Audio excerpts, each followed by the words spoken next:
gushima byinshi wakoze mu buzima bwanje, wankuye mu mwiza unshira mu muco, intambuko zanje zose uzihoza kw'amaso,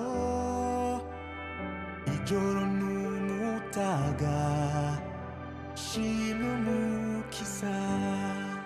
Nje gushima byinshi wakoze mu buzima bwanje, wankuye mu mwiza unshira mu muco, intambuko zanje zose uzihoza kw'amaso, ijoro n'umutaga shimwe umukiza.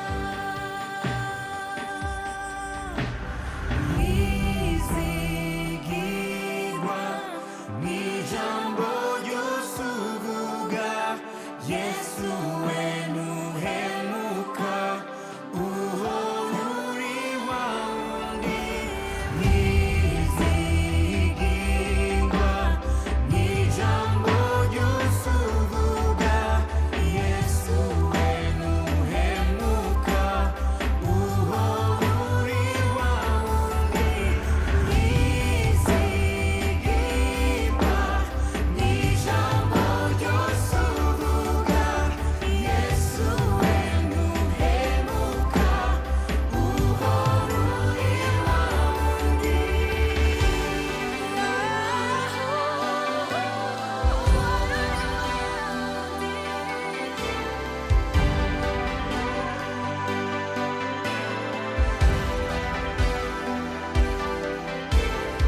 Mutima wanje shima Imana, nikora ibikomeye mu muriro no mu mazi, iseruka ikanabara, mbere naho nobazwa, sinzi usenga izindi mana, erega kubaho ni Kristo, no gupfa nabyo ni inyungu.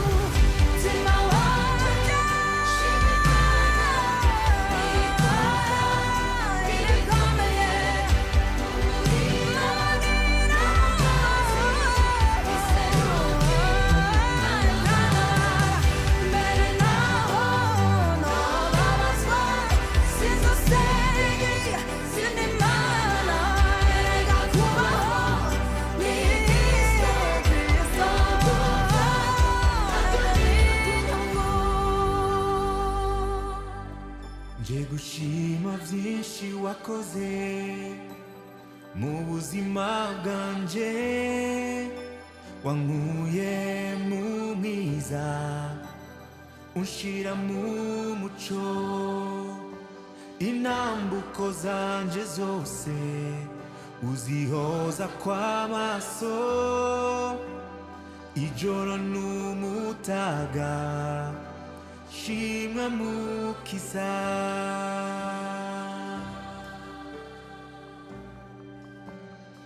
Shimwa Mwami urabibereye, niwe wahinduye ubuzima bwanje ubuha intumbero. Shimwa Mwami uri mwiza, icyubahiro n'inganji n'ubushobozi n'ububasha no gupfukamirwa no gushirwa hejuru bibe kuri wewe ibihe byose.